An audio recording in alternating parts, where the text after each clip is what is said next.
یہ سب کام اللہ تعالیٰ کی محبت میں کیے جاتے ہیں۔ اللہ تعالیٰ ہمارا ہر مسلمان مومن موحد جو اللہ تعالیٰ کی توحید پر ایمان رکھتا ہے، وحدہ لا شریک مانتا ہے، اس کا ہر عمل اللہ کی رضا کے لیے ہوتا ہے، اور اللہ تعالیٰ سے رضا اور اجر جزا اس کی نیت سے ہی مومن کا ہر عمل ہوتا ہے، اور جتنی نیت خالص ہوتی ہے اتنا ہی عمل خالص ہوتا ہے، اور جتنا عمل خالص ہوتا ہے اسی کے مطابق اللہ تعالیٰ اس کا اجر و ثواب عطا فرماتا ہے۔ بظاہر چھوٹے چھوٹے عمل ہوتے ہیں، لیکن نیت اگر بڑی خالص ہو تو ان چھوٹے عملوں کا ثواب اللہ تعالیٰ پہاڑوں سے زیادہ وزنی کر کے عطا فرماتا ہے، کیونکہ نیت کے مطابق اجر و ثواب ہوتا ہے۔ نیت بڑی ہوتی ہے، عمل کا حجم کیا ہے یہ نہیں دیکھا جاتا۔ کئی مثالیں ہیں لیکن اس وقت مثالوں کا وقت نہیں، علماء کی پوری لائن شاہ صاحب نے رکھی ہوئی ہے، بڑے بڑے خطباء ہیں، وہ تقریریں کریں گے۔ اشارتاً صرف یہ بتا دیتا ہوں کہ نماز جنازہ ایک مومن کی پڑھنا فرض کفایہ ہے۔ حضور فرماتے ہیں جس نے اللہ کے سے اجر کے لیے دلیرا اللہ کے لیے ایک مومن کے نماز جنازہ میں شریک ہو گیا، اللہ تعالیٰ اس کو 2 قیرات ثواب عطا فرمائے گا۔ اور قیرات وہ نہیں، آپ خود فرماتے ہیں حدیث میں کہ قیرات وہ نہیں مکے والوں جو تم سمجھتے ہو یا مدینے والے سمجھ رہے ہیں، یہ قیرات اجر جو ہے یہ اود پہاڑ کے برابر وزن کا ہے۔ ایک قیرات اود پہاڑ کے برابر ہے۔ اب آپ اسے اندازہ کر سکتے ہیں کہ ایک بہت بڑا کام ہے، اس میں خالص نیت کے ساتھ، کیونکہ وہاں صرف یہ لکھا ہے کہ اس نے کسی فوت شدہ کی وجاہت نہ دیکھی ہو، یہ بڑا بڑا بندہ ہے، نہیں مسلمان ہے، اس تعلق سے کہ اللہ راضی ہوگا جنازے میں شریک ہو گیا جا کے، تو اللہ تعالیٰ ایسا قیرات کہ جو اور پہاڑ کے برابر جس کا وزن ہوگا اس کا اجر عطا فرماتا ہے۔ اور جو دفن تک ساتھ جائے قبر تک، اس کے 2 قیرات ثواب، اور وہ قیرات بھی اور پہاڑ کے برابر۔ اب آپ اس سے اندازہ لگا سکتے ہیں، اور نیکی جو فرائض کی نیکی ہے، یہ بڑے بڑے کام ہیں، ان کا کیا حال ہوگا۔ مطلب نیت اگر لوجہ اللہ کیا ہے تو اتنا بڑا اجر و ثواب اس کو حاصل ہوتا ہے۔ اسی طرح جو شخص ان محافل دینیہ میں، دینی محافل میں لوجہ اللہ شریک ہوتا ہے، اللہ کے لیے شریک ہو جاتا ہے، تو موطا امام مالک شریف میں یہ حدیث موجود ہے، حضرت امام مالک بن انس رضی اللہ تعالیٰ حدیث لائے ہیں سند کے ساتھ۔ اللہ تعالیٰ فرماتا ہے کہ جو لوگ میری محبت کے لیے اکٹھے ہو جائیں، اللہ کی باتیں سنیں گے، اللہ کے رسول کی باتیں سنیں گے، اس محبت میں اکٹھے ہو جائیں گے، تو میں نے اپنی ذات کے اوپر یہ واجب کر لیا ہے، لازم کر لیا ہے۔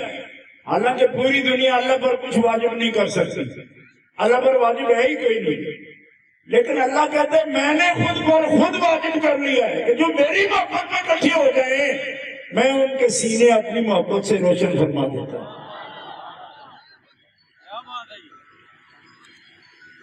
اب آپ اجر ثواب کی نیت سے اگر سبحان اللہ بھی کہہ دیتے ہیں تو ٹھیک ہے، میرے لیے کہیں گے تو نہیں، ٹھیک نہیں ہے۔ لہذا جیسے آپ کی مرضی ویسے کر لینا، گرمی بڑی ہے زور نہیں دیتا آپ۔ وجبت محبتی، یعنی میری محبت کا اجر میں نے لازم کر لیا کہ ضرور میں اپنے سچے محب بنا لوں گا وہ بندے جو میری محبت میں اکٹھے ہو جاتے ہیں۔ باقاعدہ حدیث پاک کا یہ لفظ ہے متحابین فی والمتجالسین فی، کہ ان کا اکٹھے بیٹھنے کا مقصد میرے سوا اور کوئی نہیں، یہ مقصد ہے۔ تو میں نے اپنی ذات میں لازم کیا کہ میں اپنی سچی محبت سے ان کے سینے روشن کر دوں، حتیٰ کہ حدیث بات میں آتا ہے کہ دو مومن آپس میں ملاقات کرتے ہیں میری محبت میں، کہ یہ اللہ کا بندہ ہے، میں اس سے ملاقات کروں گا، تو اللہ تعالیٰ فرماتا ہے اس کا اجر بھی میری محبت کے سوا اور کچھ نہیں، میں اس کا سینہ روشن کروں گا اپنی محبت کے ساتھ۔ اندازہ فرمائیے کتنا قریب آ گیا مقصد۔ یہ محفلیں جن کے لیے لوگ بیچارے فتوے دے دے کے نہیں تھکتے، نہیں کیوں کیا یہ، میں نے کہا چھوٹی بات کرو، اللہ کے لیے ہے تو اجر ہی اجر ہے،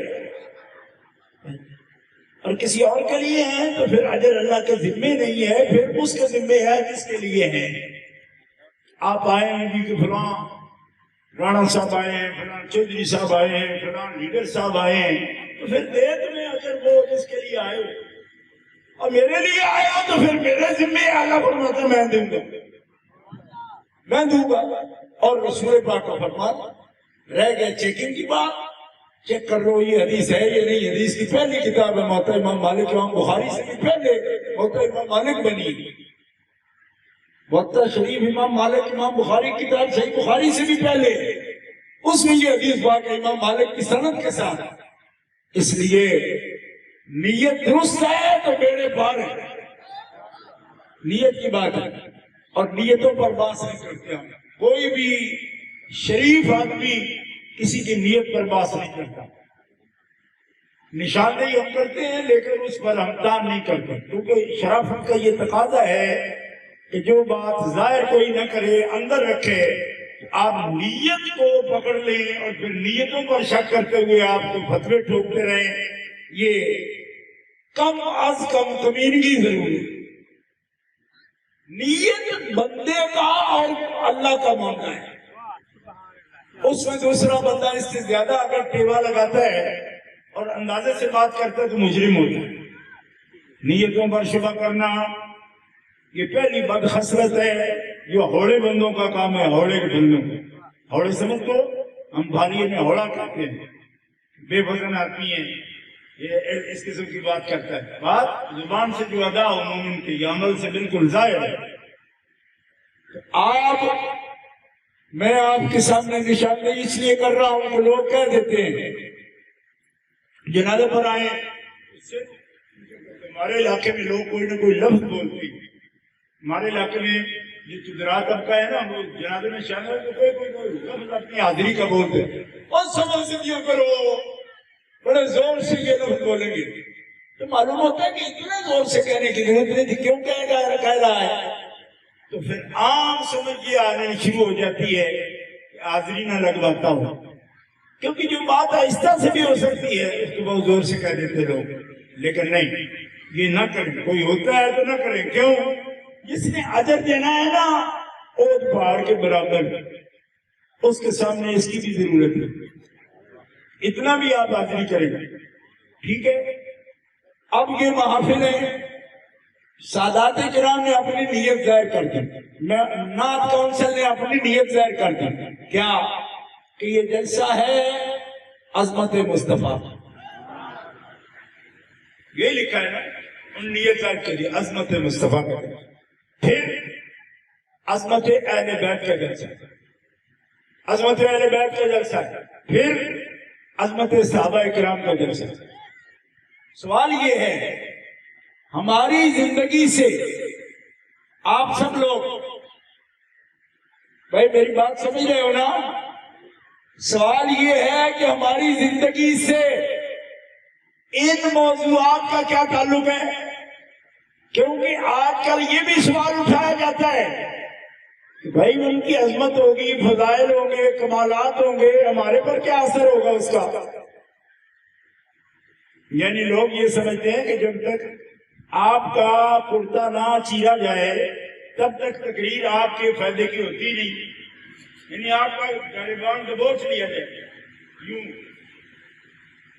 دبوچے ہوئے ہیں، اتنی گرمی جو حضور کی باتیں سننے آ گئے، اس سے زیادہ کیا دبوچے؟